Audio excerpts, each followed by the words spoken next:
A new year also means a deluge of mid-season debuts, and 2019 is no different. With two from Netflix, their latest teen drama, and a hoping-to-be-controversial social experiment series, a partially 80s-set third season of a once HBO powerhouse, and the Reagan-era set School for Teen Assassins from Sci-Fi.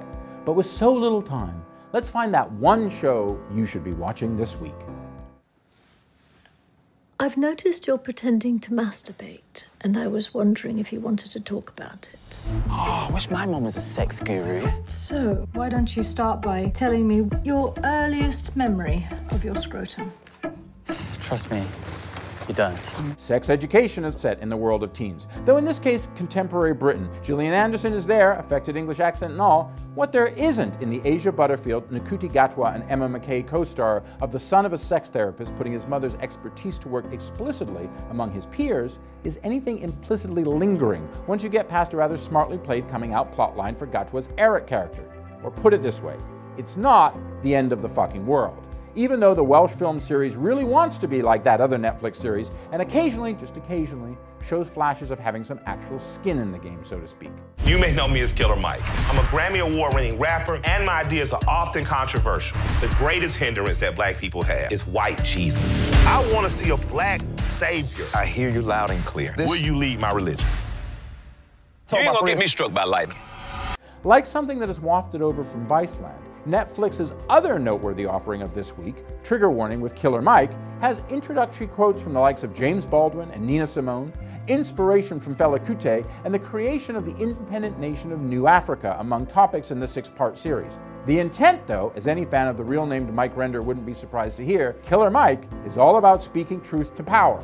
However, the conversation here ultimately runs out of gas pretty quickly, despite the host's clear dedication to the cause. Before you ever knew me, I wasn't scared much.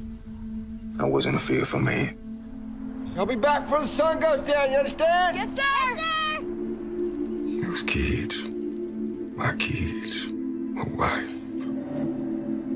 My whole brain's a bunch of missing pieces. Mr. Hayes. Mr. Hayes. What? Have you sat back over the last 2 decades and thought about the sheer number of fatalities surrounding this case? What happened?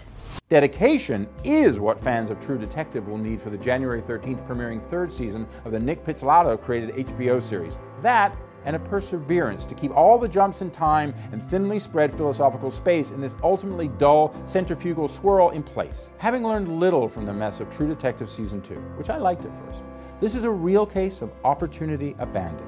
Because with a talent like Oscar and most recently Golden Globe winner Mahershala Ali in the lead role of an Arkansas cop and Vietnam vet trying to piece together a missing child case, you can literally see a possibly great performance being held down by Leah Puddlin's scripts and tone.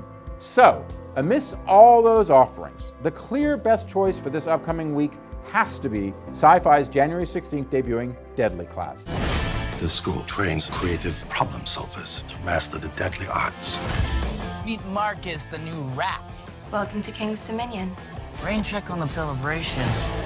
You're at the bottom of the food chain, like us. This Russo brothers EP'd skillfully and quite encourageable adaptation of the Rick Remender and Wes Craig 1987 starting comic, starring the likes of Lana Condor as a blade-wielding syndicate offspring, Marvel regular Benedict Wong as the ruthless headmaster of the King's Dominion School, and Benjamin Wadsworth as newbie Marcus, hoisted off the streets of San Fran and into the snake pit of the murderous assassination school, full of murderous misfits, cliques, and crime lord children.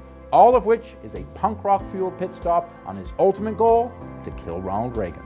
Current as a live wire with more than a dose or two of John Hughes on badly cut speed in the best way, Deadly Class is fueled on the DIY ethos of American Underground of the era, with all the action that fans of the Avengers directors demand. Simply put, it kicks ass, and sneaks up on you also with a real coming-of-age emotional wallop of how hard family, friends, and life itself can be.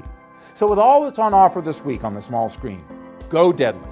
It truly has a new tale to tell.